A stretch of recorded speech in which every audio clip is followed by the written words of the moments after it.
Hey, Wendy. It's really bad. Oh, our connection is rough today. I don't know what's going on. So we're going to give this a try, folks, and see how it works. We got to go live Can on the you hear radio me? station. Hold on. I got feedback over there. There we go. You're looking a little fuzzy over there. Let's just see how it goes. We've got rough connection today. It is intercontinental. So, Wendy, you ready to give I'm this a literally roll? struggling. Oof. Okay. Why don't I'm you literally do this? struggling to hear you here. I'm struggling. Yeah, and you're breaking up too. So why don't you exit and come back in, and then we'll start. Hey, Allison.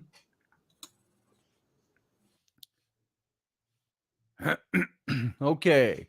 We'll see where the connection glitch is, folks, and we'll try to get this rolling here. All right. YouTube's been rough all day. This is through StreamYard to YouTube, so it could be either or. Let's see what's going on. And of course, we're intercontinental, so there you go. We got a minute or two here to spare. As soon as Wendy comes back in, we'll there she is. Add to stream. There you are. You're better right now. You look stunning, I might add. Like right back at you. Why, thank you. I'd have worn in honor of the Titanic. I'd have worn my black tux and bow tie, but I don't have it. All right, here we go. We're gonna go out and we're gonna go live. So, folks, we're gonna go dark and start this show. Hang on.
Well, hey, folks, happy Tuesday afternoon over here in the States, evening over there in London, where my beautiful co host, that sounds so sexist. I wanted to come up with something better than that.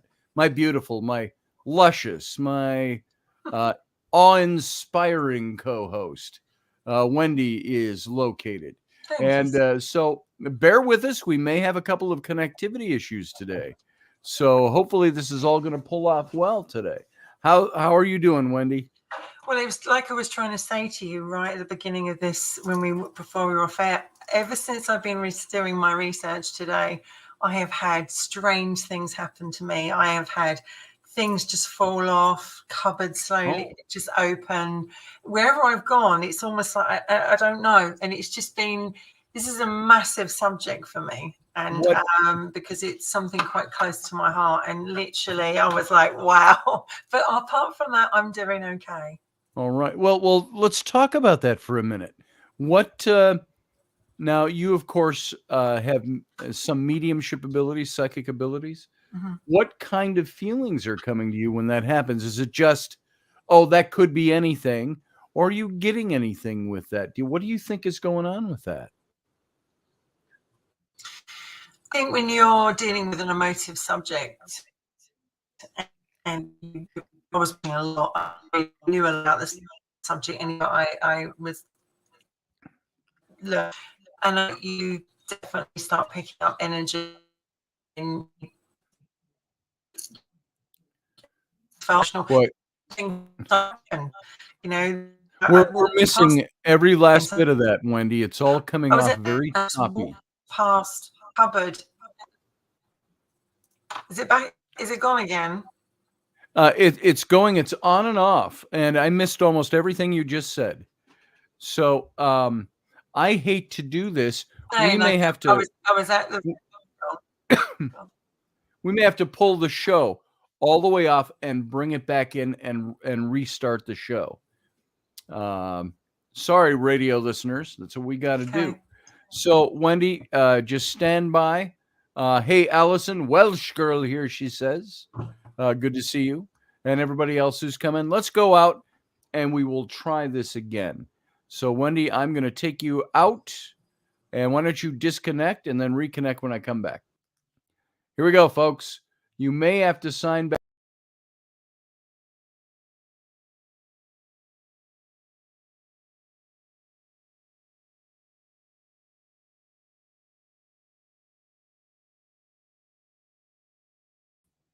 No, it looks like you're all still there. That's good. Let's have Wendy re-sign in, and we'll see what happens when she makes it back in.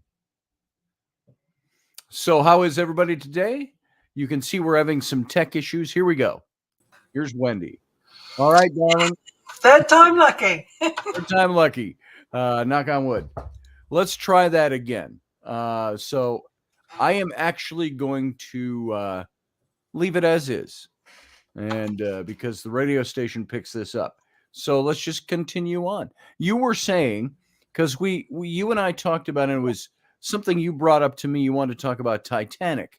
And because we're right smack in the middle of its voyage, they launched on April 10th of 1912 and then hit an iceberg. And we all know the story. They sank 5 days later on the 15th.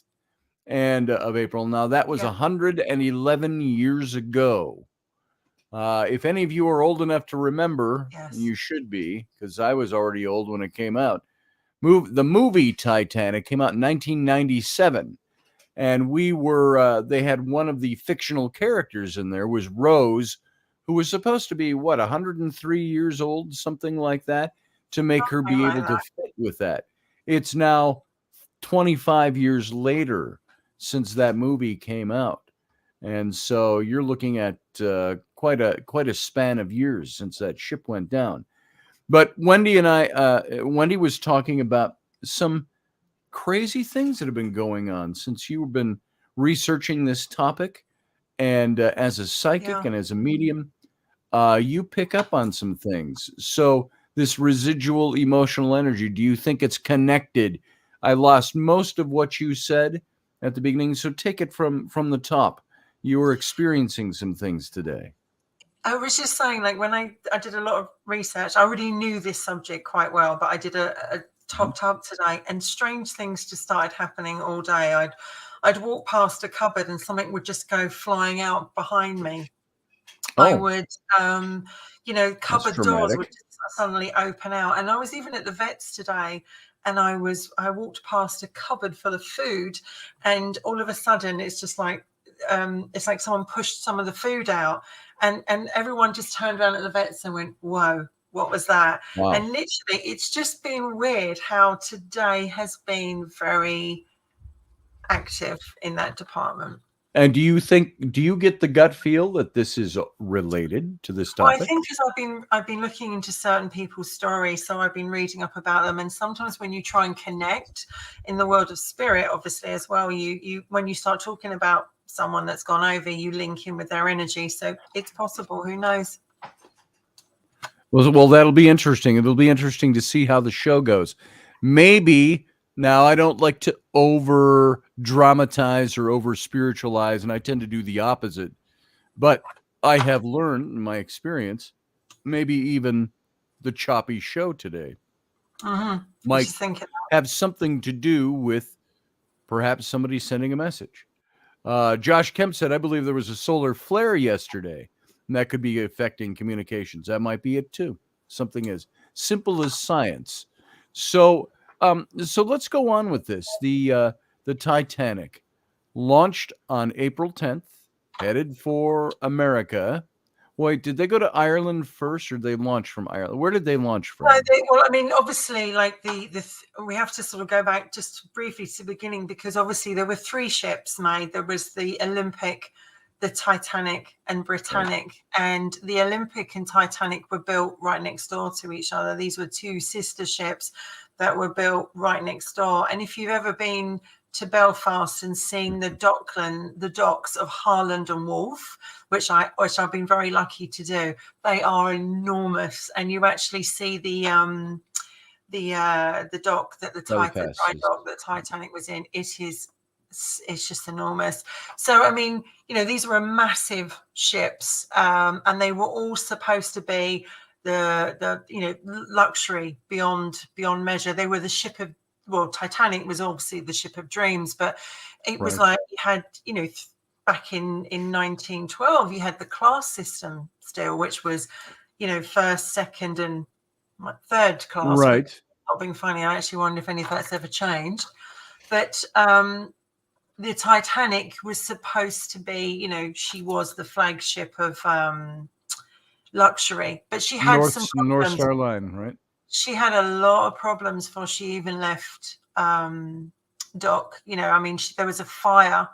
There was a fire on her as she left Southampton. Although she was actually built in Belfast, she's an Irish ship, but she went to Southampton, where she launched from, went over to Ireland, onto France, and then it was going into New York when obviously they lost her. But if you see some of the photographs, Scotty, what's really interesting, some people took photographs before she went. You can actually see the fire inside. There's actually a mark inside one of the holes that kind of shows you it was a coal fire, and it was burning. It was burning for quite a while. I am curious. You keep talking. And so basically, she was supposed to be the ship that would never sink. She had 16 compartments, including doors, which would be closed so that water would not come in, and the hull would not be breached. Unfortunately, they were presumed to be watertight. And the bulkheads, although were not capped at the top, 4 of them could be flooded without endangering the ship. But if there was 5, then sadly she would sink. So that's when she left. Obviously, imagine how pomp and ceremony. And I know Southampton really well. It's a quite a small dock, so this ship would have really stuck out when she went off on her maiden voyage. But I mean, she was, just to give you some sight of this, she was 46,328 tons. Wow. And when fully laden, she weighed more than 52,000 tons. I mean, you have to wonder how something like that can even float. Yeah. And she was apparently 182.5 feet, 269 meters long, and 28.2 meters wide at its widest point. So she was a big girl. She was a very, very big girl. And it was, she was known to be like, if you had money and you had a lot of money to spend, she was the ship to go on. And a lot of prominent people did go on it. So you had a lot of very famous people whose names were very recognizable that were on the Titanic. Yes. And it was like, it's weird because when we talked about doing this, I was like, I really wanted to go into the personal side of the Titanic. And everybody knows some of the really popular characters from the movies, from stories and everything like that. But there was a couple of people I wanted to pick up that are from your town or your area, and was near where I lived as well, that were on the Titanic. And also the actual people how can I put this? The unspoken voices that were also on the Titanic that died, and that was the animals, because on board the Titanic was 12 dogs, chickens, roosters, hens, a canary, a cat, potentially kittens, rats, and potentially a horse and a pony. So she had a lot on her when she went out. Now, and of course, we hear all the stories of the people and the famous people. I think what the fictional, fanciful movie did was it kind of opened people's eyes to the fact that there were a lot of people on board that ship that we had known nothing about. The poor people, the people who perished because of that, because of where they were on the boat. There's people we may never know who were on board that ship. So it's an Well, yes, interesting because angle. when they did the film Titanic, it was quite true. People could win tickets from it because people would gamble them. Right. And so I've got a picture, by the way. Let me throw this up. There's a picture of the Titanic and what's inside the red circle there, and I've seen it in several pictures.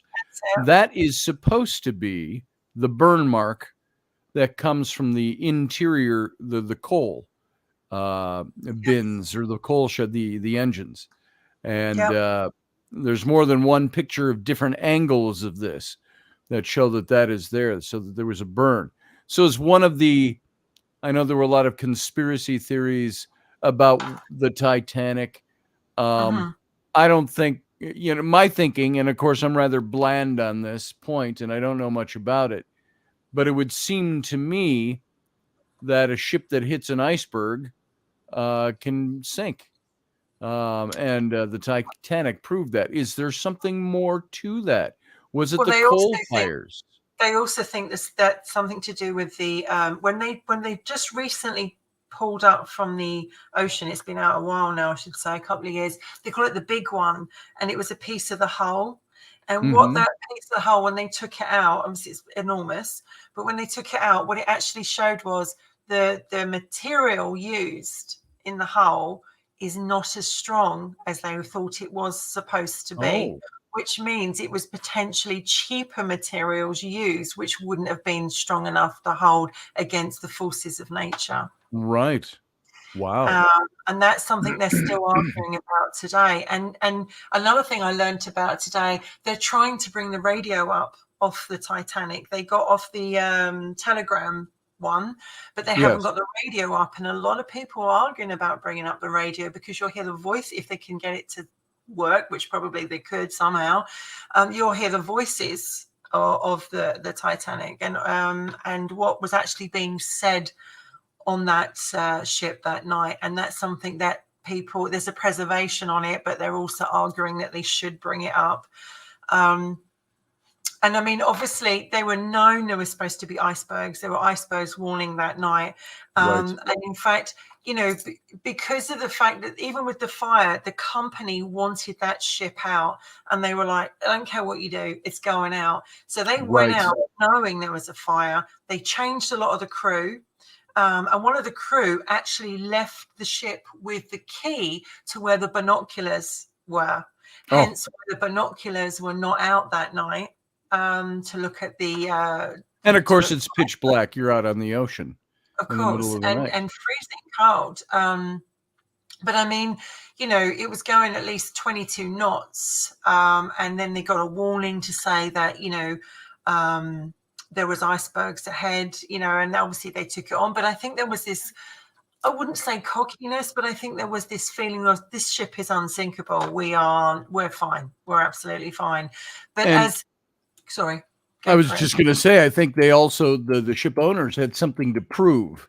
Absolutely. We have to, and of course, standards were a little different 111 years ago.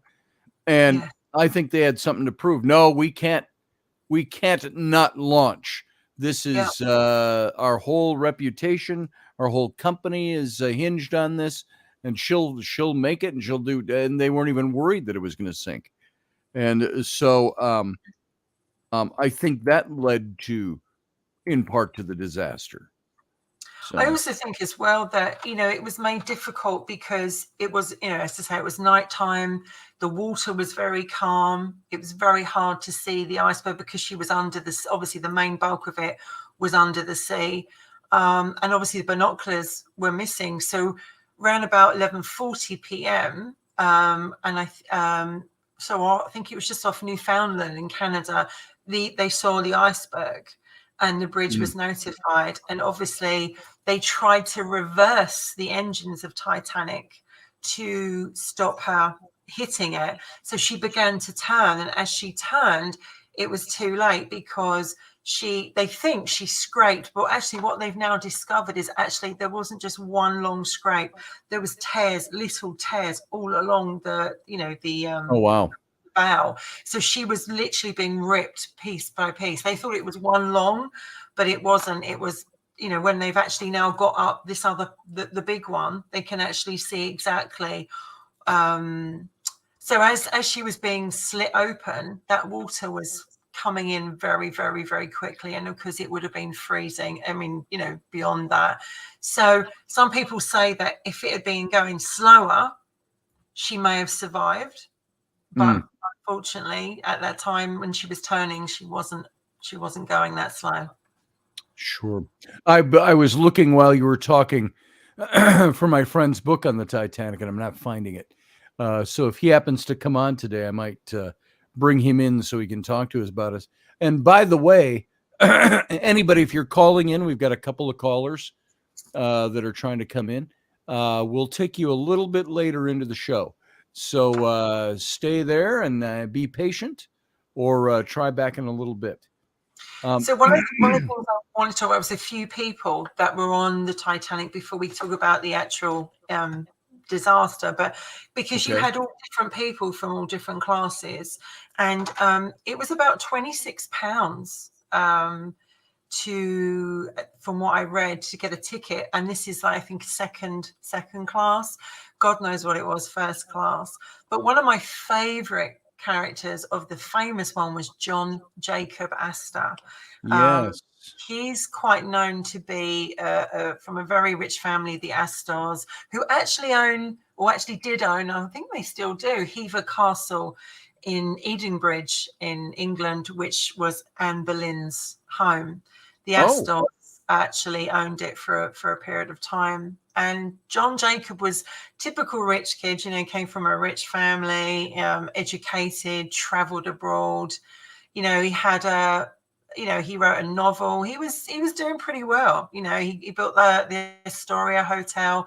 He was doing really well.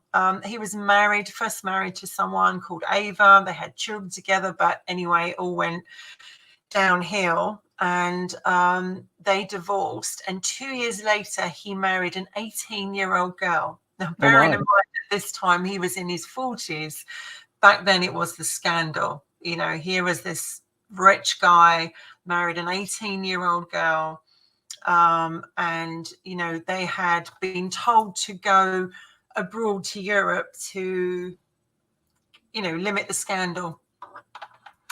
And so they'd gone to like Egypt and Paris and stuff like that before they decided to return to America as first class on board the Titanic with their dog, which was an Airedale Terrier called Kitty.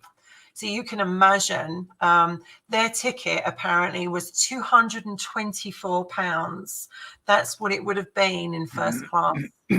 I just looked up the prices, and back then, in 1912, in dollars, it was $35 for a steerage class, or third or steerage, and it was $400 for a first class ticket. So almost 12 times the amount of money. In today's dollars, that would be $4,591 for your first class berth, and a third class, 1,071, and then steerage was even less than that. I don't see that here, but it says calculated estimate of the Titanic concludes that the total number of first class travelers was 324, and so that's interesting. That would have cost you the equivalent today of about what like if I flew to London first class,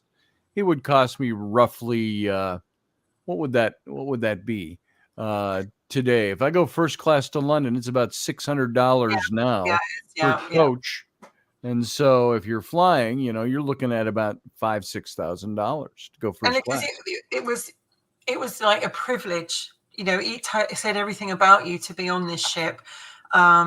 And I think that what I'm trying to do is obviously, like, everybody knows about the disaster, they know what happened, and I'm trying to obviously bring in these people, but it's like, imagine there was only on board, as everybody is well aware of, what was it? 20 lifeboats, but I think only 16 were launched, something like that. Yeah.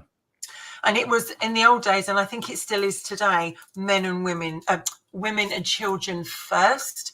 And Yes. then, that's what it was. So when the Titanic was hit, and obviously first class and second were given the priority to get out first, because the third class steerage, they didn't get that opportunity. Right.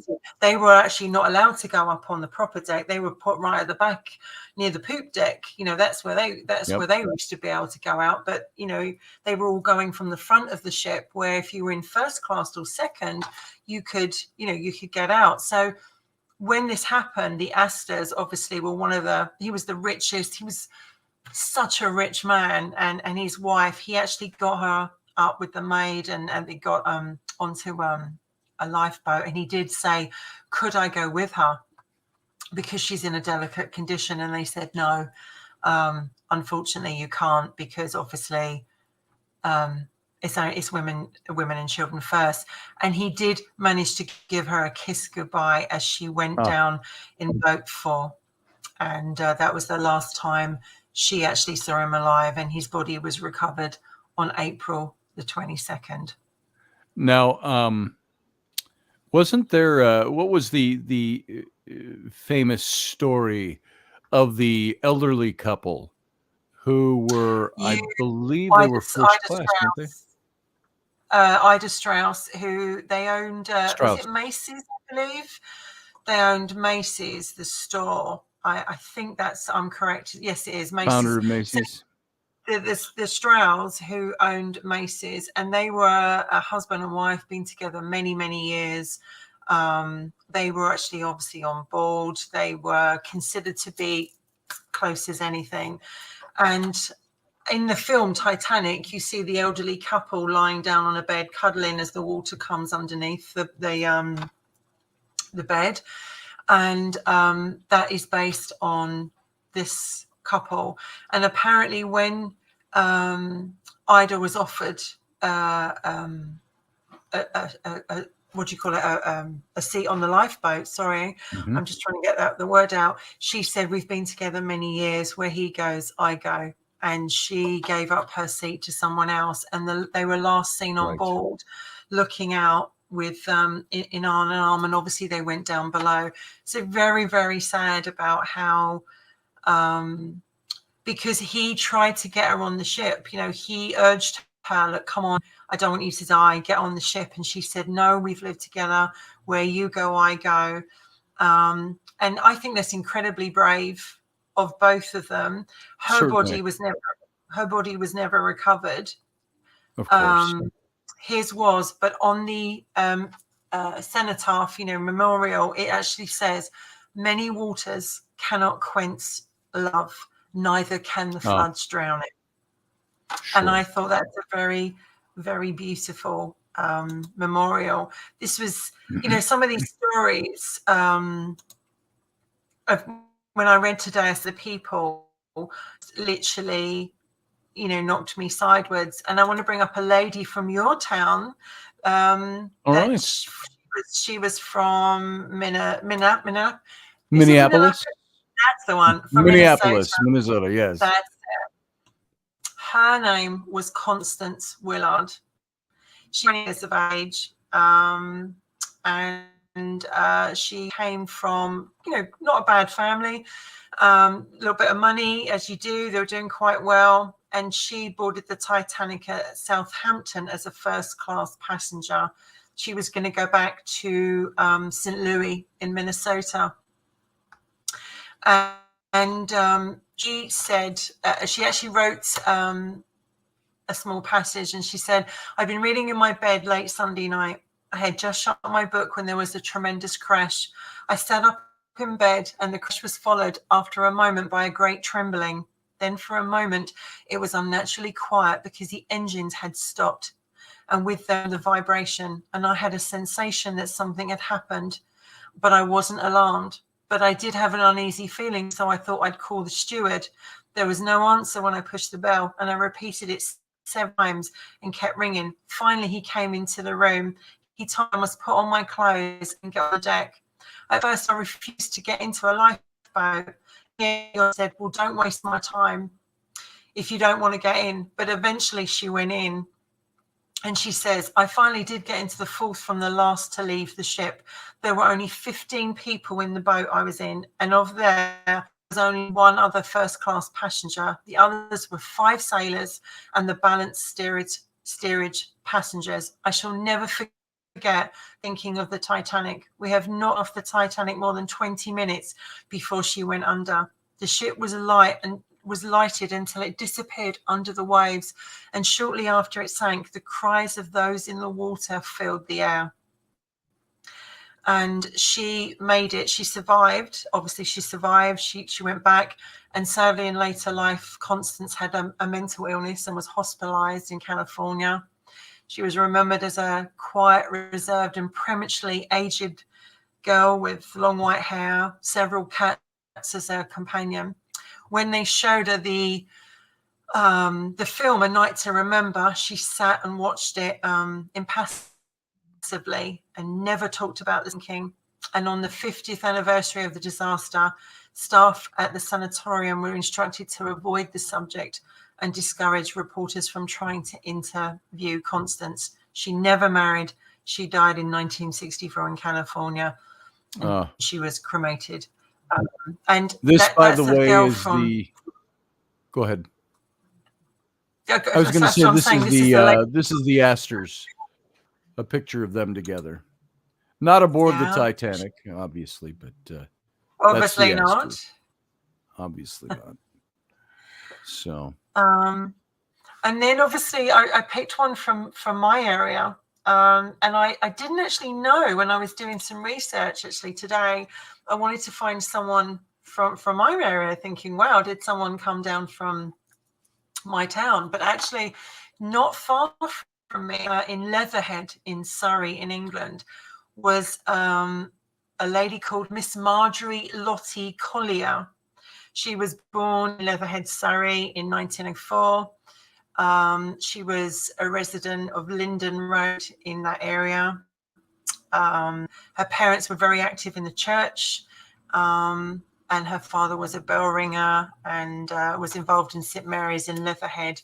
They decided to emigrate to Idaho, where several family members had settled the year previously, and obviously were encouraged to come over and be a future fruit farmer.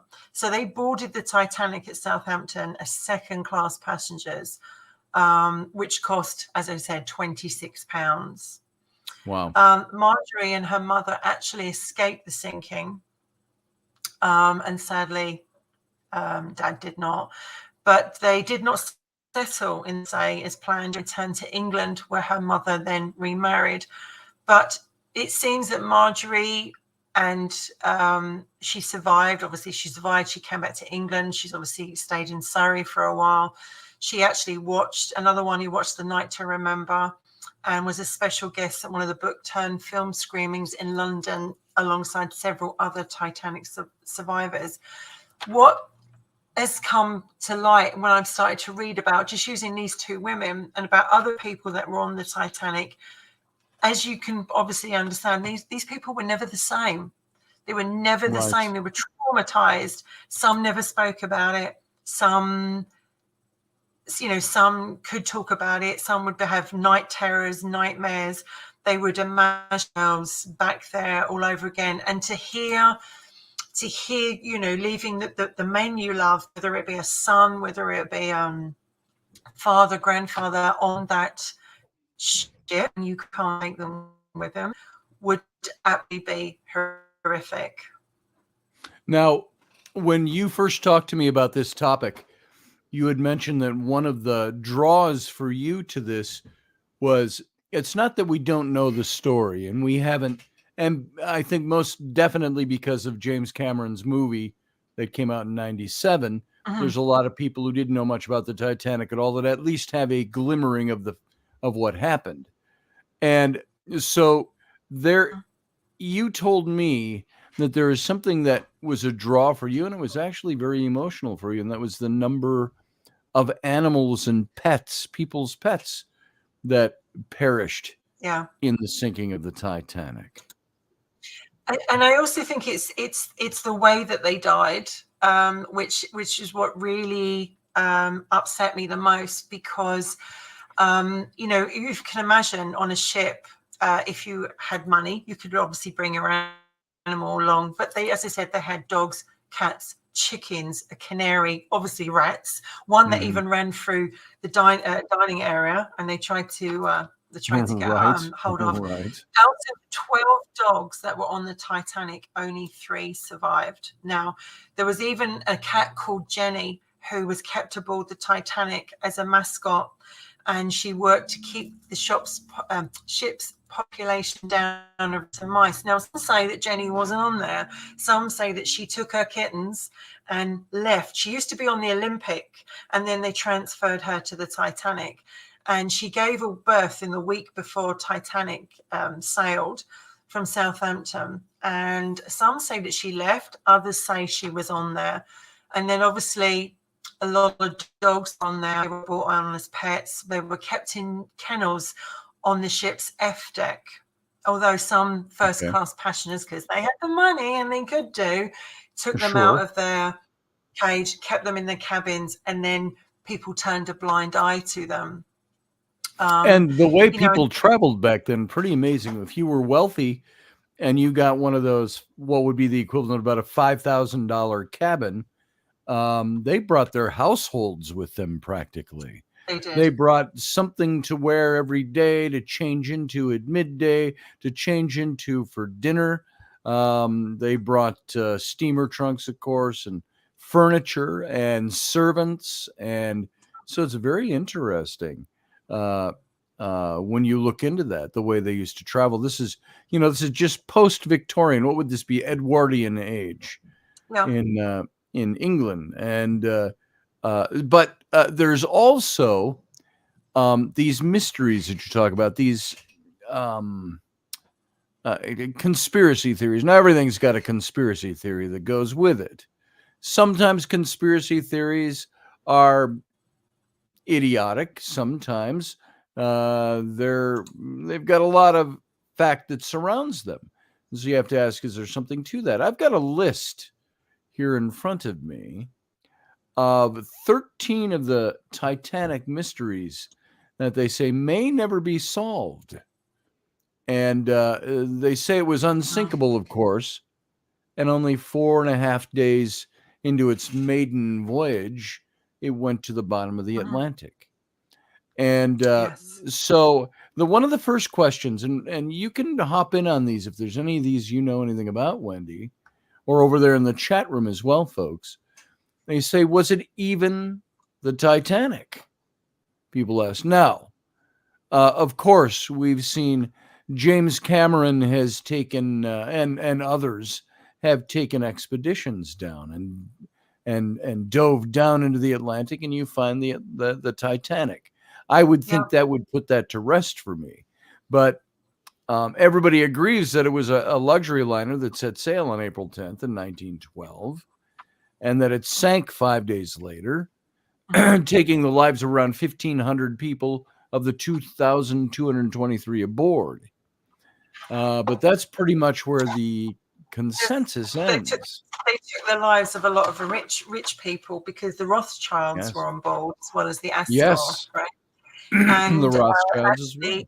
Rothschild actually did survive. But I think what gets to me about is, like, it seems so unfair that back then, if you didn't have money, you were kept lower down, as in third class. Your chances of survival were very thin compared to if you had money. It was like your quality of life, your worthiness in this world was seen by how much money you had, what you wore. Like, people took cars. This ship was like people were going to change their life. They were starting new Yeah. lives. They wanted to leave the old country behind and go to the new one and make dreams. So Yes. you're right. They took their homes and their families and their animals with them. And I was just going to say, there was one couple of stories just where one of the animals was of a dog called Frou Frou. And it was the one that really sort of haunted me. It was a lady called Helen Bishop. She owned this small toy dog called Frou Frou. And this dog was allowed to stay in her cabin as they considered it was too pretty to be put among the bigger dogs in the kennels. Well, when she was sinking, they said, "You got to come." And she was persuaded or at least told to leave the dog in the cabin because she didn't think there would be any sympathy for a woman carrying a dog in her arms when there were children and women to be saved. However, it says that Frou Frou did everything to come with her. He threw himself at her. He chewed on her dress and ripped actually part of it, begging to be left. And she said, the woman was absolutely overwrought with why her dog was acting like this. Right. Because maybe obviously the dog knew. Yes. Unfortunately, she didn't take this poor dog and he was locked in the cabin and he drowned.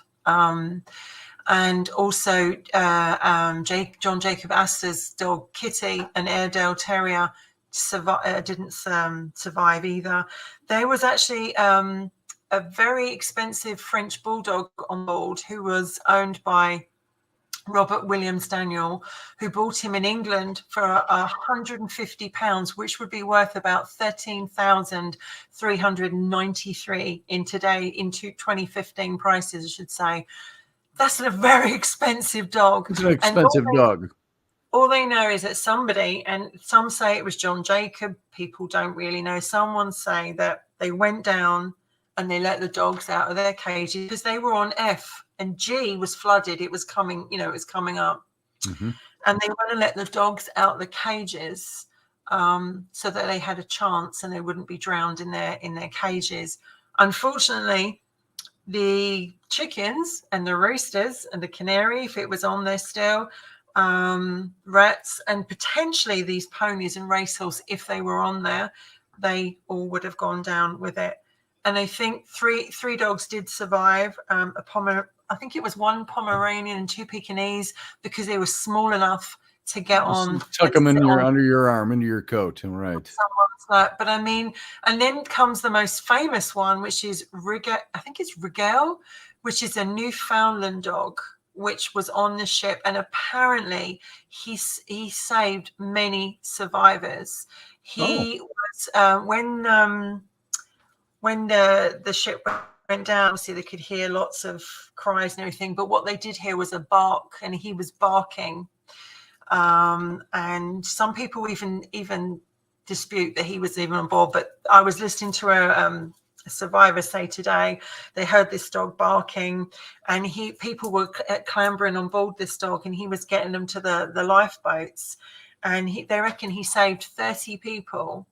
Wow. And when Pathia turned up, they brought him on board. That is the story about this dog. And obviously, because he was Newfoundland, he's used to being in water and in the cold, cooler climes. Yes. But some people even dispute, because there's so much he said, she said, there's so much dispute of this. But what really shocked me was the fact that it's not just bad enough losing your husband and your son, or losing whatever. You're losing your home. You're losing everything you've got, and you're watching it going down into the bottom of the ocean. And you know that it's just, you're never going to see them again. And you hold out that hope. And to actually have been in that lifeboat, and it would have been a terrifying experience, cold, traumatic, distressed. And obviously people would have tried to get on your lifeboat as well. They would have tried to clamber on your lifeboat. And obviously people know about the Molly Brown, who said, let's go back and get them. And they said, no, because we'll be swamped. So many people didn't get a chance to survive. Right. And many of as we know, some of the facts, many of the lifeboats weren't even at a third capacity. Those Wow. lifeboats could have held 3 times more people than they did. They didn't launch all the lifeboats. They didn't have enough lifeboats to start with. And then the people in steerage, the poor seats, they were kept locked in the lower decks until the rich people Yes. got to the lifeboats first. And so many Yeah. of them perished because of that. Um, Continuing on a little bit with some of these mysteries about them thinking that it wasn't the Titanic. There were some that said because a year earlier, the sister ship, the RMS Olympic, had been damaged in an accident. And so the theory went that in order to score a bigger insurance payoff, the ship's common owners passed off the Olympic as the Titanic and then deliberately sank the Titanic. Now, there's lots of holes in this theory, but it was interesting that they found many serial numbers that were found on parts of the ship that didn't sink support this Mhm. theory. And so we're still fascinated by that. There was the issue of the fire. We showed the picture earlier of the scorched hull. A recent Yeah. documentary offered credible evidence that the Titanic had been damaged by a coal fire, and that weakened and hastened the ship's sinking. There's the question of why was the captain going so fast? And for decades, people believed that Captain Smith was speeding through the iceberg heavy waters of the North Atlantic because he wanted the Titanic to cross the Atlantic faster than her sister That's ship, right. the Olympic. But in Mhm. 2004, the Geological Society of America published an academic paper by engineer Robert H. Essenhigh with a different theory. It claimed the real reason the Titanic's captain was speeding was to burn coal as quickly as possible in order to That's control right. the coal fire that was Yeah. still ablaze. And did a full moon have something to do with the Titanic's crash? There's a bunch more things. Uh, what caused the ship to break into pieces is one of the questions. Did a torpedo sink the Titanic? Was another question. That they were torpedoed Mhm. by a German U boat. And the theory doesn't seem too far fetched, considering that 3 years later, in 1915, a German U boat did sink the passenger ship, the Lusitania. However, it's possible the torpedo theorists are confusing the Titanic with the Lusitania. Um, was there even an iceberg? Is one of the theories. Assuming the Titanic didn't collide with and wasn't torpedoed by another ship, it's safe to believe that it hit an iceberg, right? Well, not I think necessarily. I think Uh, that's why they prof- want the radio up so that they can hear, because this is the reason why there's a that radio.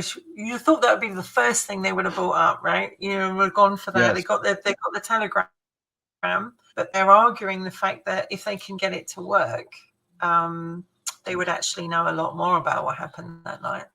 yes. And one of the theories is that they hit ice sheets as opposed to an iceberg. To me, doesn't matter. Iceberg, ice sheet. If you're sinking the Yeah, ship I'm on, I'm not happy about it. You brought up why the crew didn't have binoculars. Somebody had the key that's right. and hadn't left them with the key. I would think at that point I'd just smash it out and say, we'll replace that cabinet when we get back to port. Um, if there was a warning, why didn't anyone take it seriously? So even without binoculars, the Titanic might have had time to change course before its collision if someone had warned the crew. But here's Mhm. the thing. Someone did warn the crew. An hour before the collision, a nearby ship, the SS Californian, had radioed to say that it had been stopped by dense field ice. However, the Titanic's radio operator, Jack Phillips, never conveyed the warning to Captain Smith. And some say the message was deliberately conveyed as non urgent. But we'll never know that since Phillips went down with the ship. So, did the Californian have something to do with the sinking of the Titanic? is a further question that's asked. This cruise liner was less than 20 kilometers away from where the Titanic sank. It sent a warning to the Titanic about the dangerously icy conditions, which may have been relayed as a non-urgent matter. Later, the Californian crew reportedly ignored the Titanic's distress signals, although they claimed that they were not aware of those signals because their radio operator had gone off duty. So did the Californian really not notice what was happening within the plain view of the ship? That's a big question. There's a conspiracy of a third ship. The Californian may not have been the only ship that ignored the Titanic's distress signals. A Norwegian ship, the Samson, may have been nearby as well. And in fact, some believe that the Samson was closer to the Titanic than the Californian, but ignored her distress signals in order to avoid prosecution for illegal seal hunting. And so this is a popular theory among defendants of the Californian's captain, but whether it's true remains a mystery. You'll never know. Did J.P. Morgan plan the whole thing? Now, we all know that rich capitalists can be very capable sometimes of not caring much about anything except what they're doing and where their money is coming from. But some who believe that the Titanic took the place of the damaged Olympic blamed financier J.P. Morgan, who was one of the owners of the company that owned both ships. And Morgan was one of the wealthiest people on the planet at the time, and he wielded considerable power. And in addition, he was the last-minute no-show on the Titanic's sole voyage. Why did Morgan and his entire family not end up on the ship at the last minute? They avoided the trip. Did he know what was going to happen? Did he plan it? That's another one of those weird conspiracy theories. Was it a murder plot? Some believe the sinking had nothing to do with the insurance money, but rather that J.P. Morgan engineered the sinking to kill off his rivals, Jacob Astor, Isidor Straus, and Benjamin Guggenheim, and all of whom perished on board. But how did Morgan plan to pull it off? Neither the insurance theory nor the murder theory takes that into account. So what else would Morgan have needed to do in order to ensure his plan's success? And there's one more theory. Why weren't there enough lifeboats? No matter what caused the Titanic to sink, there's a massive loss of life could probably have been avoided if the ship had carried sufficient lifeboats for its passengers and crew. And so then why did the uber luxury liner have only 20 lifeboats for 2,200 plus people? And they only filled some of them. Some of them were so empty, you could put more people in there, and they didn't. And that's so sad because other people, I mean, in the end, they only got, out of 2,240, only 1,000, was it 500, or I think went into the, they died. 1,500. 20 lifeboats, by the way, was the legal minimum. I think they had 16. And the owners decided to ignore the recommendations to carry 50% more lifeboats. And if the sinking were merely an insurance scam, how can the devastating lack of lifeboats be explained? So this seems to dovetail more with the murder plot, but it also could be nothing more than the cost cutting on the part of the ship's owners. So there is some really interesting questions that get asked. And you see questions like this about a lot of things in big disasters and historical events and things like that. So is it just as simple as the ship wasn't as prepared as they thought it was? They ran into ice. They sank. And sadly, because of how she went down, they can't get her up that easily. And actually, even if they reckon if by 2030, if they don't, that's why they're trying to get as much off it now, because by 2030, they reckon that the hull could collapse, which is really kind of scary, because think of all the boats that go over that area every day. But there was just two other people I wanted to just quickly mention before we end on this. And one was a lady called Rosa Abbott. She was the wife of Stanton Abbott, a former middleweight champion of England, but she'd separated from him in 1911. She had she decided to move to England with her mother, and she and the 2 boys, I believe, made the crossing to England on board the Olympic. But however, they became homesick for America to return to the States for her son's benefit. And so she booked her little family to take on to the Titanic as steerage. And obviously, as it took the final plunge, Mrs. Abbott and her 2 sons jumped from the deck, and she managed to get into a collapsible lifeboat, but her 2 sons were lost. The boat was swamped as it was launched, and everybody obviously balanced precariously in knee-deep water until they were eventually picked up by collapsible D. Sadly, that lady lost both her sons. She was with them right to the end. As she said, we were on the Titanic together, and we tried to get into the lifeboat. I tried to keep my sons with me. I tried to keep together. And sadly, the youngest went first, then the other went. She grew numb and cold and couldn't remember when she got on Carpathia. And her injuries were so severe, she did not stir from her bed on the Carpathia until New York, and spent 2 weeks more hospitalized. Just as a mother losing and seeing your 2 children taken from you, and there's nothing, and you must think, oh my God, if we hadn't gone back, if we'd stayed, all those things would go around in your head as a mother. And the last person I want to talk about was Violet Sip, and she'd been on the Olympic, the Titanic, and the Britannic, and basically she's either a really good luck figure or a curse, because she worked she didn't want to work for White Star Line, but because she didn't like the idea of going to North Atlantic because of the weather conditions, and heard about demanding passengers. However, she did work on there. She was on board the Olympic before joining the Titanic, and was aboard the Olympic when she was in collision with the HMS Hawke in 1911. So first of all, she's on the Olympic, and that's involved in a collision. Right. Then she was persuaded to go on to Titanic because it would be a wonderful experience. So she went the on Titanic and said it's much safer. And she went on the Titanic, and obviously she survived that one. As she went, she went down obviously with it, and she survived.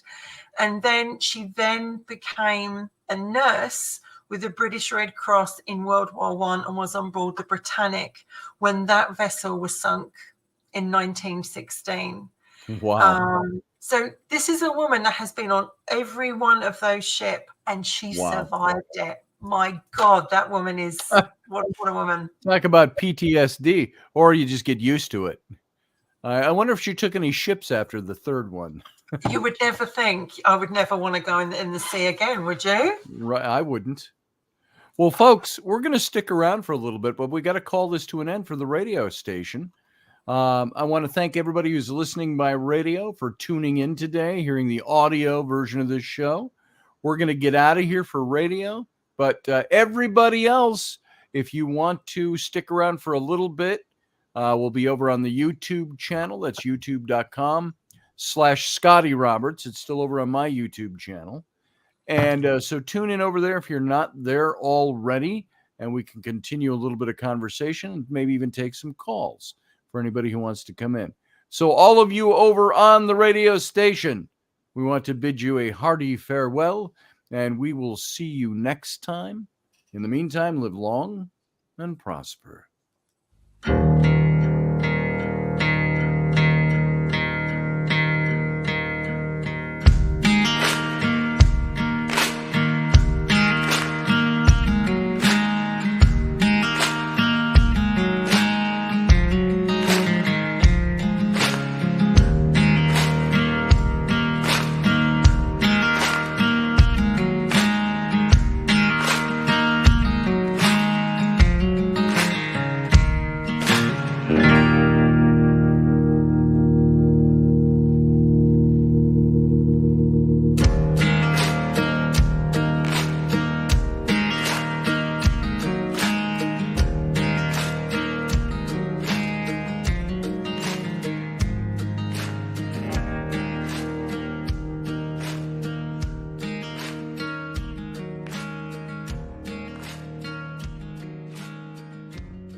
All right, folks, we are back. Welcome back, Wendy.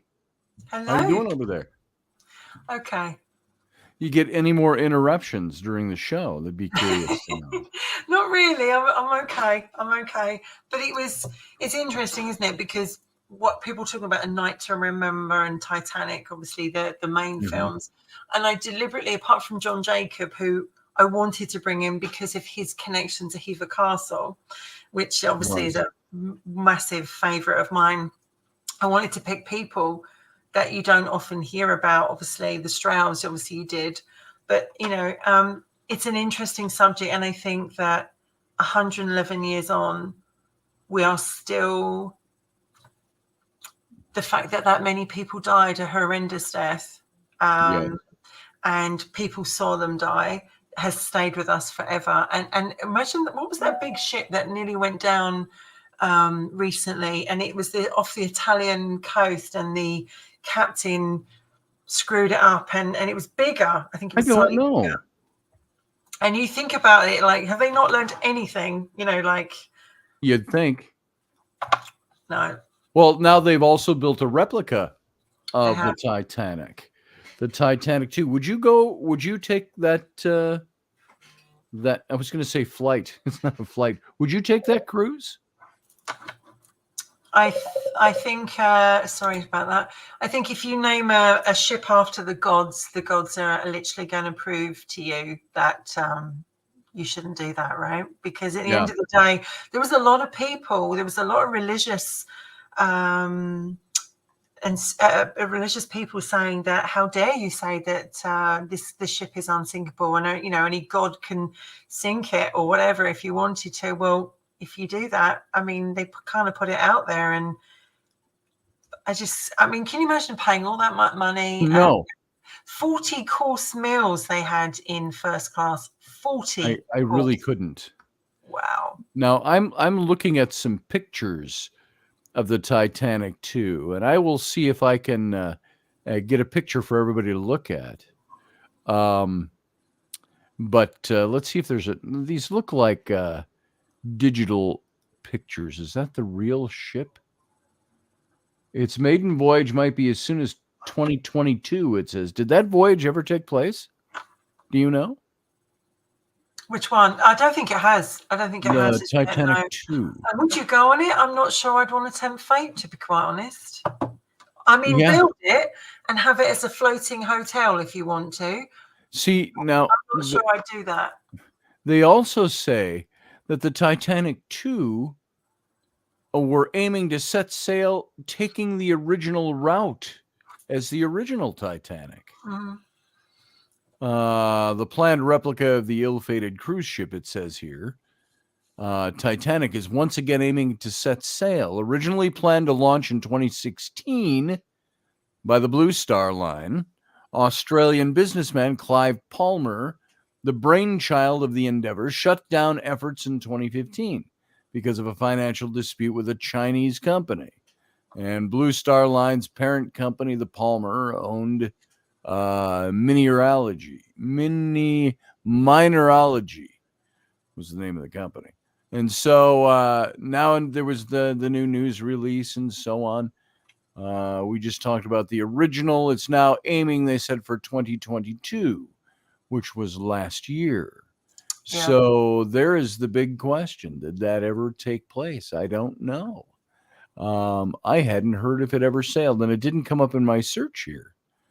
So that's interesting. I think it's interesting to know that there is museums you can go and see. I think there's one in Belfast. I think there's one in America, somewhere in America. I actually don't know where that one is, but it's like, to actually go and see. That's why they're bringing up all these stuff, so you can, and that were the big, they call it the big one, where you can actually touch a tiny piece of the Titanic.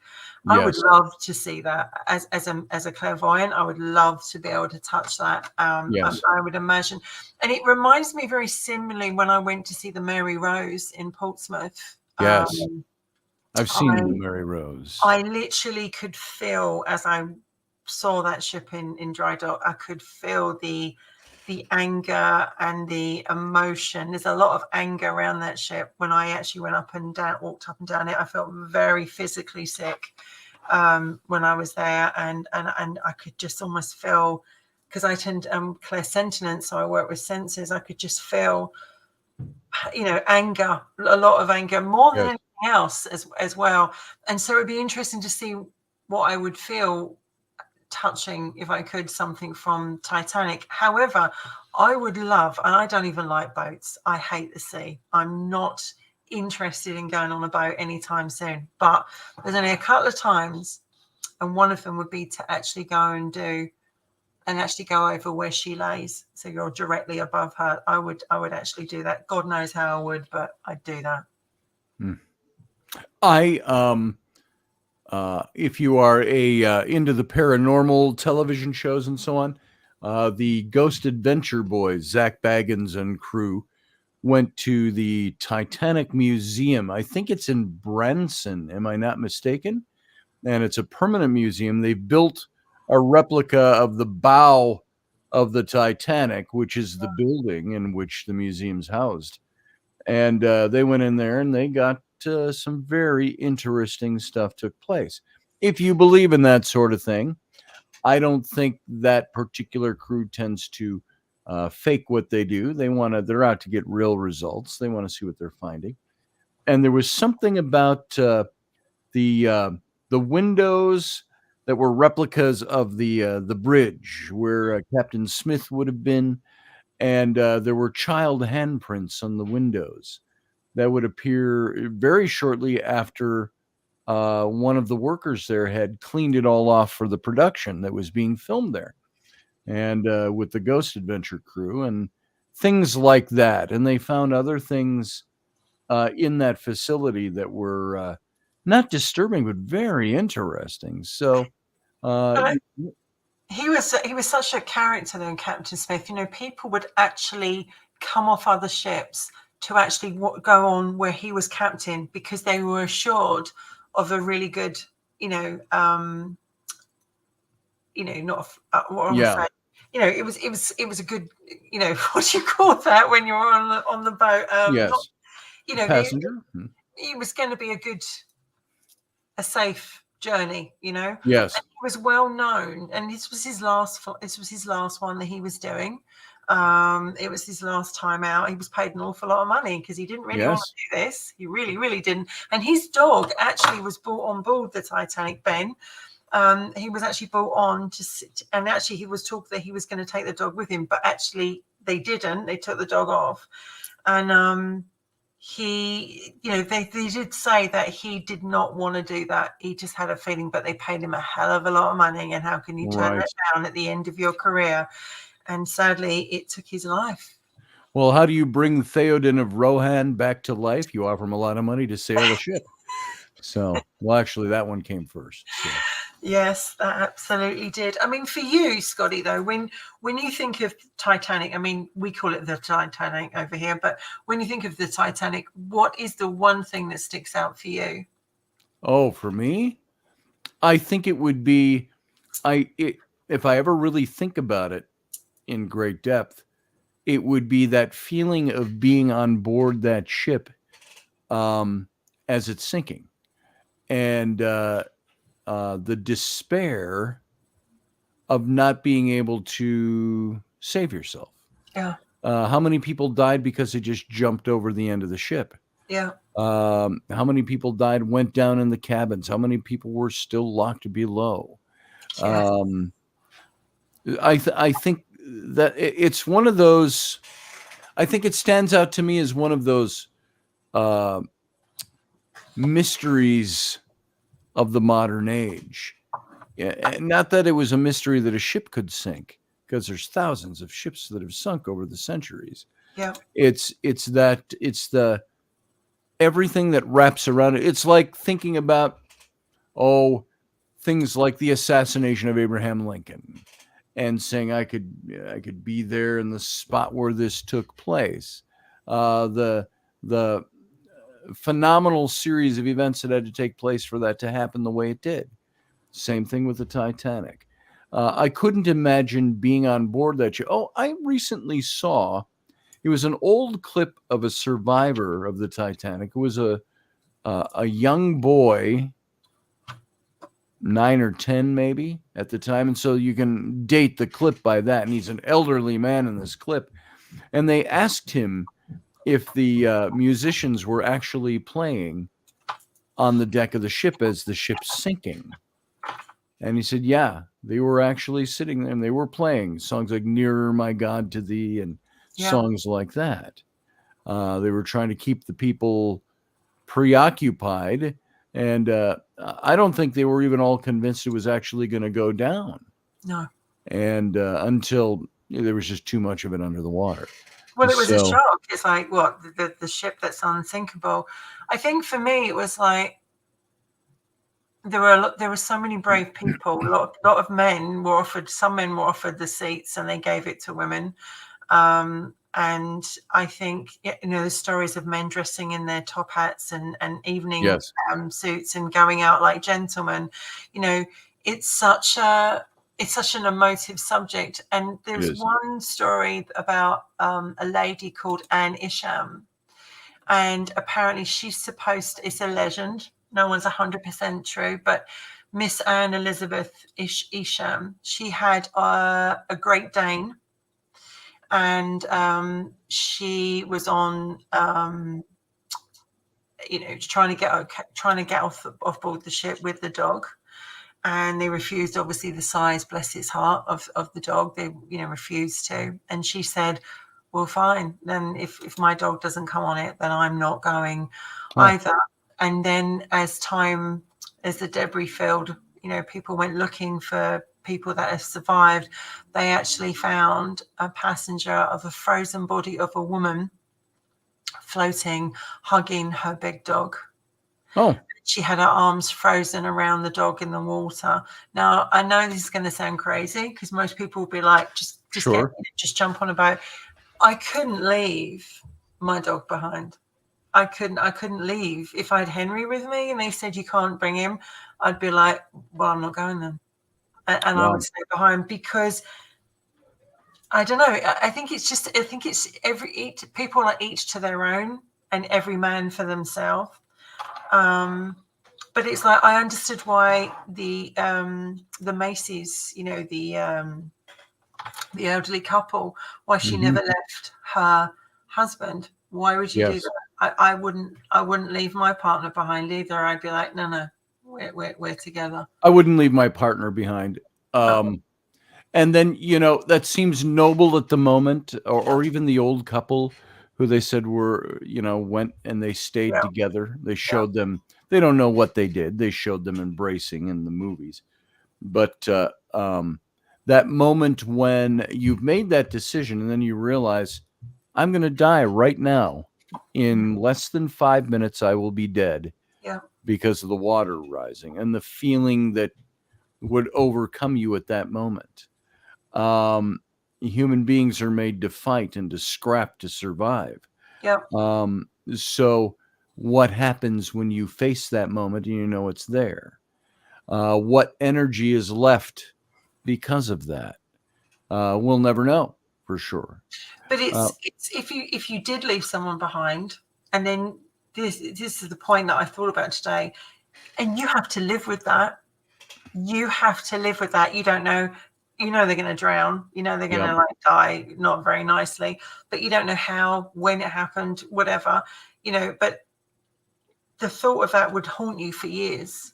And every time you shut your eyes, you would see that. This is why I'm saying, like, sometimes I actually feel, when you think about it, if your partner's with you, and of course your human instinct is to survive, but at the same time, there's only, let's be honest, they didn't know they were going to survive in those lifeboats, because as she went down, obviously she could have taken them with her. There was a 50-50 really on all of them, whether or not they would get away. And I just think that, for me, I suppose when they found when they go down to the bottom of the Titanic and they find shoes or they find clothes, that's where a person was lying. Yeah. That's all that's left of them. But they do say in the radio room, which they haven't, I believe, got into as yet, they actually believe there could potentially still be something in there which would give them That would be interesting to find out. I would like to see. And information. of course, it's all a memorial site now, as it Yes. should be. And I get And that. is it in it? It's in American waters, right? Canadian waters, isn't it? It's Is it sort of on Canadian or the borders Icelandic of. waters or somewhere up, or is it just open sea? I don't know. It's an English ship Mhm. in, I believe, the Atlantic, which is just on the borders of, like, Newfoundland, which is Canada, I suppose, Right. isn't it? Who does the ship belong to anymore? Like, because the White Star Line doesn't exist anymore, but she's still an English ship. And Yeah. some people were actually saying, I was watching a documentary today of it, and they were saying one of the stewards knocked on the door and said, "Oh, the British are crazy. We're telling you to dress up and get on the boat, and everyone's got to get on the boat, but you'll be Sure. back in time for breakfast." They absolutely believed that they were coming back. But obviously, as she went up really high, I mean, I can't even imagine what that must have been like to watch in those boats, hearing that boat rip into Yes. the lights going out, hearing the screams, and and seeing it go down. How do you ever live with that? I don't know. And when you were talking about leaving a pet or not being able to leave a pet, I'm going to have haters after I say this, because there aren't too many animals. If I had the choice to save my wife or my family, my Of course. children, if I had to go down and my cat, Bob Saget, was sitting up on deck meowing at me, I'd go, "Bob, good to know you. Oh my God. There go your 9 lives all at once." So, maybe that's heartless of me and cold. I would value probably the lives of humans before I'd value the life of an animal. And I think That's just my take on it. that's But absolutely fair, I think. But I obviously think for some of those people, their animal was their family. right. And I know, obviously, John Jacob Astor, that obviously when she lost her husband, she lost their dog, and then she had to come back and give birth to their son. I think it was John Jacob Astor Jr. something. And, it was for her 18 to go through that and being pregnant, as there probably Yes. were other people on there as well. I can't begin to imagine how you pick up a life after that. And I think that because there wasn't social media, there wasn't cameras, there wasn't pictures, nobody knew the truth. All they knew was Right. the ship left, and then 5 days later, it was gone. And people were like, And they really? didn't even know where it was at that point They didn't. And until then, they found it. do you remember the movie Raise the Titanic? Yes. I forgot about that one. We actually And, put cables all around it and hoisted it to the air. but didn't you feel emotional when you watched that movie and you I saw actually it saw one that time. boat come up? That came out a very long time ago. Yeah. Was that in the 80s or the 90s? I It can't was, remember. and it was like, that obviously that's when they believed that the Titanic was still in one piece, and not obviously here and there. But I remember watching that and seeing the music as the ship came up, and then just thinking, oh my God. I mean, could they potentially bring up some of it? Maybe, but because as Phil Guy quite rightly says, it's been eaten away, and they reckon Crumbling into shale. 2030. That's why they're trying to get as much off. But having said that, if you could bring it up, say it was in one piece, or it was easier to bring up, would you Sure. like to see her, or would you leave her there? I think there are some things in history that deserve to be preserved. We can't bring up the whole ship. I think you leave the site as a memorial site. But I think it's okay for us to have artifacts, which we do have some. Yeah. There's that big piece of the hull that they have. Big one. Yeah. What is it, about 12 feet by 12 feet, if memory serves? Yeah. The big chunk of the hull that they brought up. that's at the museum.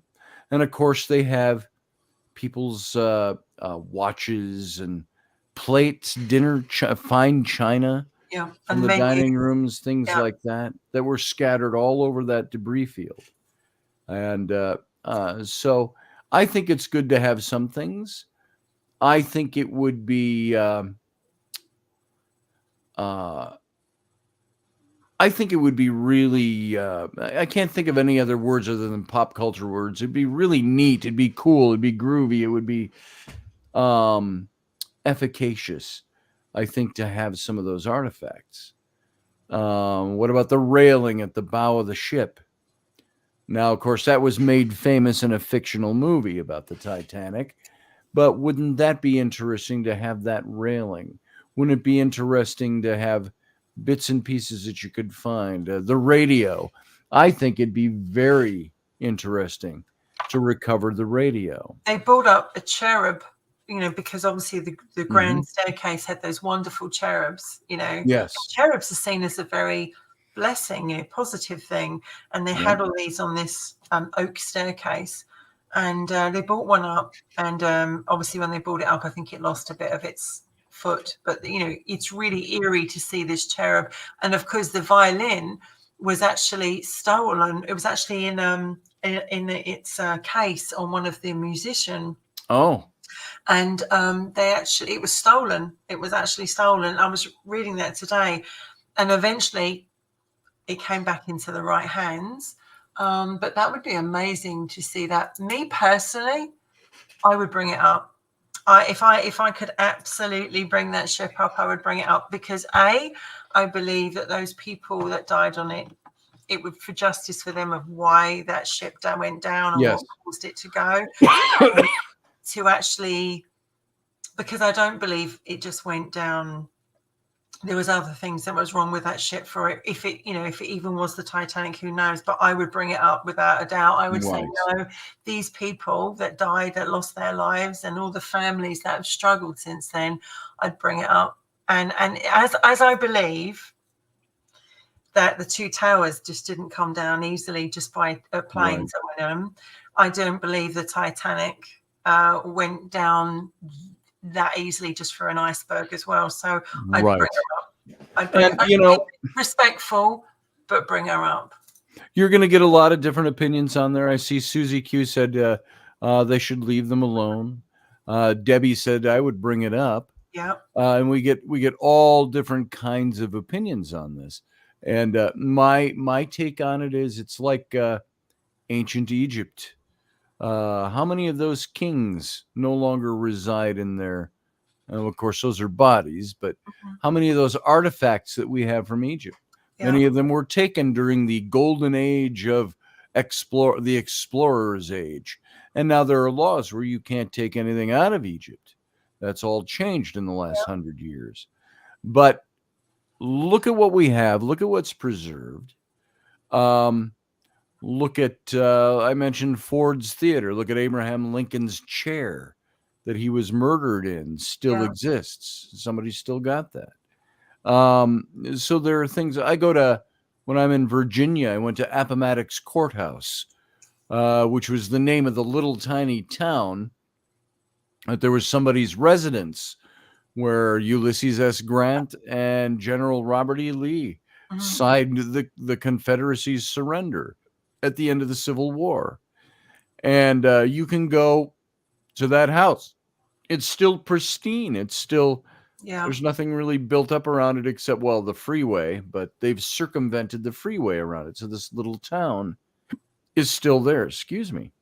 I mean, we were quite lucky with the Mary Rose, because the Mary Rose, the only Tudor warship left. And when she went down, she was in like clay-like mud. So it preserved a lot, but it took them years to get her now where she is in, and there's still half of it down there, and they're still trying to bring that up. Yes. And so with the Titanic, obviously she's the most famous, wreck. Yeah. But I mean, I know it's in two pieces, and you're never going to get it back, ever it was. No. But I remember Ghostbusters did a a famous scene where they were like, the Titanic's just, just came into port or whatever, and you see all the ghosts come out, But I wonder, and this is the question I really want to do one day. I wonder that when you go over where the Titanic is, and they do the memorial, times when you do go over there and you put a wreath down and flowers, what is the energy like when you're above it? That's something I'd like to experience myself. What do you feel? Well, this is the spot. Just don't drop your most expensive jewelry into the ocean. Yeah, especially if it's blue and in the shape of a heart, right? Yes.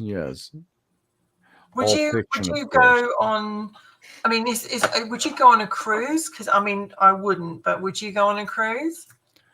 I'm not big on cruises.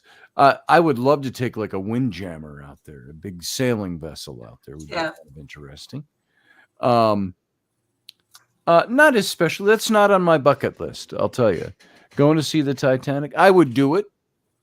If somebody I was close to wanted to do it, and well, let's go do it then. Okay, let's go. I know people that actually believe, and I mean regression. I've had regression, and some people. I have particularly two people I've known in my life that have had. One was absolutely obsessed with the story, and he didn't know why. He didn't know when it began, how it started. He would collect everything, and he would have nightmares and night terrors, and he didn't know why, and he used to say, I swear I was on there. And then another person I know, and they said they have long before Titanic came out, long before that movie came out, they were saying in periods of their lifetime they've had an experience where they've dreamt that they have been actually on the boat, looking out at the boats being pulled away, and actually feeling the cold and the fear, and then they've just woken up. So it's like, that would be interesting to know that from a psychic point of view and an investigation, to do a bit of certainly regression with certain people like that, to say, wow, were they on there? And that's the reason why I'd like to go and see it, Scotty. I'd like to be above it, directly where she is. And it would just take every amount of strength. I'd love to see you just on the spot and see how you reacted when you were there, when they announced we are now on the site. Because I'd love to see what your reaction would be. You've got one here and a bit further up, obviously. But I mean, for me, the most horrific, I mean, I never even knew years ago that she was up like this, when everyone thought she just kind of went, but then obviously she split in two. But to me, it's like, I would love to do that and pay my respects. And here we are 111 years on, still talking about the Titanic. And I thought it was important that we covered her.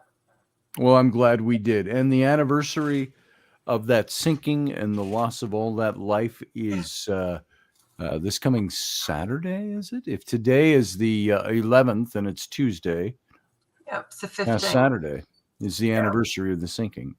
Yeah. So, well, this has been very interesting, Wendy. A topic I'm not well versed on, so pretty much left that ball in your court today. She's English. Well, actually, she's Irish as well, right? She's an Irish-English ship. And it's a story that I think everybody watches as, say, A Night to Remember, Titanic, Raise the Titanic, and they've all got different opinions. Yes. But I do believe that when I picked those stories and using the animals as well, it's like, these are real people. They're not just a movie. They went on there hoping of a brand new life, to see family, to start a new life, and the dream was broken. How, and also, how would you ever get over losing? I don't know, and I just thought it was a really important topic that we covered, because normally we cover certain things, but we've said this month we want to cover certain things, and the Titanic was, was very important. As you all know, who are regular listeners to this show, followers, we do a lot of psychological stuff, a lot of relationship stuff, and things like that. But we've got a lot of other things we'd like to try as well. This is one of those topics, I think, that And would there's certainly fall into things that other category. we could come back to as well, because there's so much of the Titanic that you can't cover in one show, and it's like, you know, there's endless books. And I don't know if you can bring it up to end the show with. Can you look for it should be on YouTube. They blew the whistle. They got the whistles out of the Titanic, and they blew them. And that was the first time they'd been heard since they came out of the watery grave. I think it might be nice to leave us listening to that. Let's see if I can find that. The Titanic's whistles were organ pipes. Yeah. Let's see. And they were run by steam, so you can imagine in the day how loud they would have been. Yes. They've got the restored whistle of the Titanic on YouTube. Let's see. It was done in New York. I think they let. And the Olympic. I want to see if I can find one that's. It's a video of them actually outside. People were waiting to see it go off. You've got all the gadgets. I'm going to see if I can actually import this so it sounds better.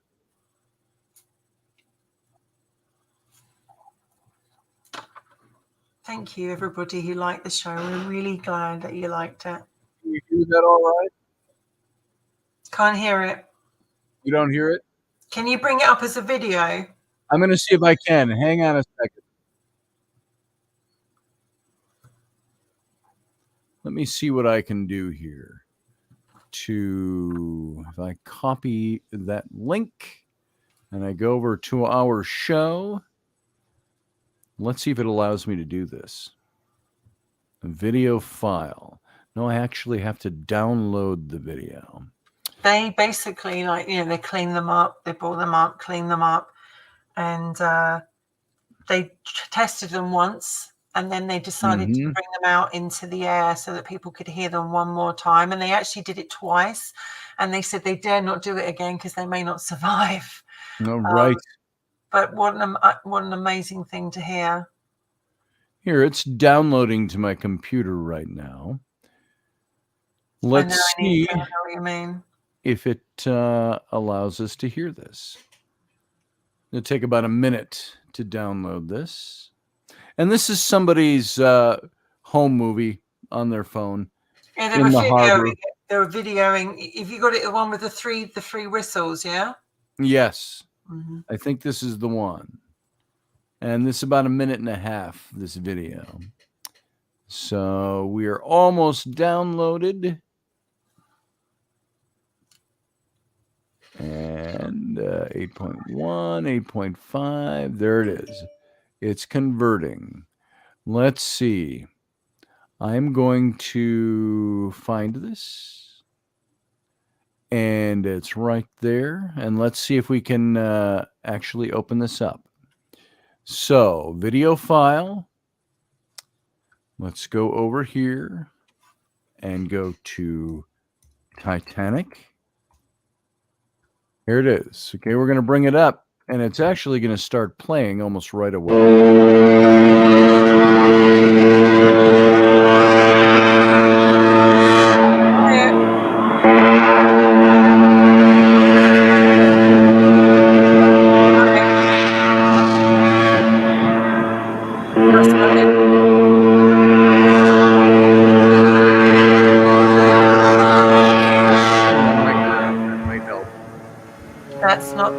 That's not the one. You can't hear it at all? Let's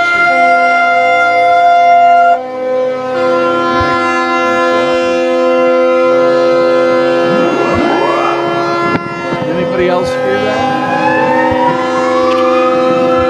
This line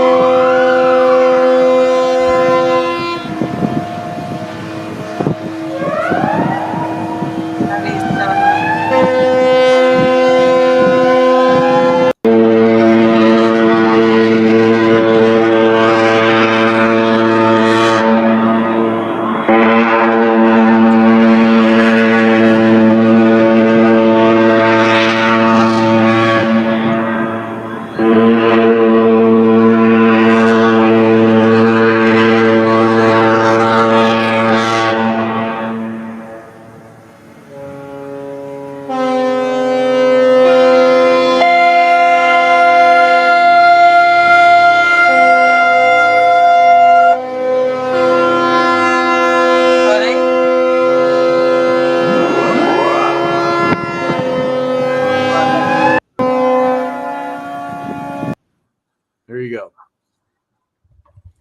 So I don't know how distorted that was. My microphone had to pick it up because it would not play. I thought it would play. So nobody heard that. Yes. That was not the video I meant. That figures. Because that she did not sound like that. Let me send it to you because literally all right.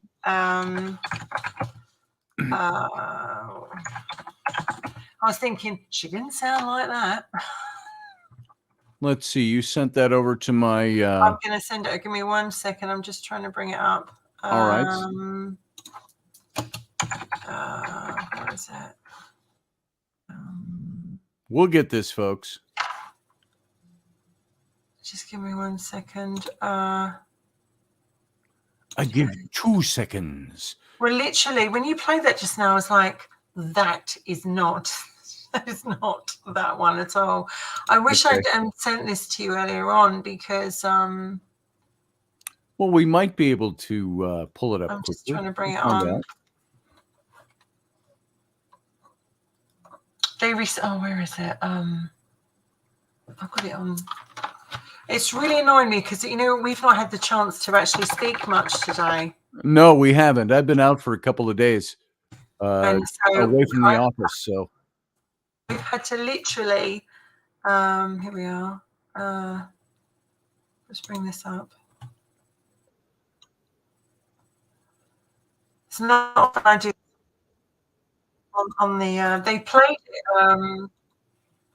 I'm so annoyed that we didn't get a chance to bring. Oh, I've got it. I got it. All right. Let me just send me the link and I can download it. Where do you want me to send it to? Send it over to my messenger. Okay. Folks, we'll get this. We'll get the video that Wendy is talking about. Scotty, there you are. And message. I believe this is the one, although I've not played it. This looks like the video that I was talking about. All right. There is the link. I'm going to go grab the link. Here we go. Hold on a second. Let me grab the link. Technical difficulties. That's all right. That was not the whistle of the Titanic. Just so everybody knows, that was not. Okay. This is downloading. This is about half the size. This was from 1999 in St. Paul's, MN. So that's near you guys, right? The recovered whistle from Titanic for fear of damage. It was. Oh yeah, that's video from 1999 in St. Paul, Minnesota. Yeah. Recovery. We got the Twin Cities, Minneapolis and St. Paul. Right. It was accomplished with compressed air instead of steam and at lower pressure. All right. Let's see. Titanic this is whistle. The actual whistle. Let's give this a try. Let's upload this into the stream, folks, and see what we come up with. Video file. And we're going to look for the Titanic. And it's the Titanic whistle. Here we go. It's going to play right away when it loads up. So here we go. You heard Debbie had your Just covered my foot. Go. 10 seconds. See the whistles in the middle.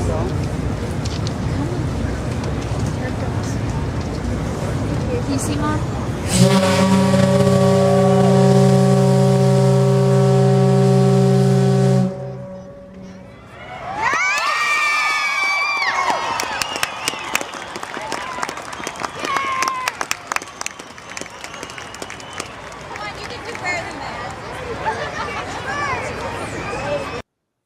That was the actual. That was it. That was at the Union Depot, it looks like. The Union Depot, where we actually had, those of you who remember, one of the Paradigm Symposiums we held at the Union Depot in St. Paul. So, and that's just how they sounded with compressed, air, not with steam. Yes. Steam had been going through them, but the last time they actually made that noise, they would have been, above the water. And I just thought, what an amazing thing to actually have seen and heard. And it's sadly we couldn't The other one was not the Titanic. Right. Oh, well. But So, it's like, it's nice to know that we have parts of her still with us. But I do hope before she disappears completely that we truly find out, if we ever get a yeah. chance, what really Another 100 years, there won't be anything there except No. pile of crumbled metal. All right. So there we go. We got sent off with a little mini blast from the Titanic whistles, and we're going to get out of here. So, folks, thank you for being here tonight. Wendy, as always, thank you for being here. Hang on a second. If you're not too worn out, I'll give you a shout right after we're off air. Okay. And the rest of you, come again next week. We'll be here next Tuesday as well. Don't know what we're talking about yet, but we've got some topics planned out. Yeah. So you can join me tomorrow night. I will be on with Intrepid Radio at the regular time, 9 p.m. Central, 10 p.m. Eastern. And that would be, of course, 3 a.m. Wendy's time. I'm sure she'll be there with her bells and whistles on. And again on Friday. So thanks for being here. We'll see you next time. Wendy, love you. Everybody else, live long Good and night. prosper.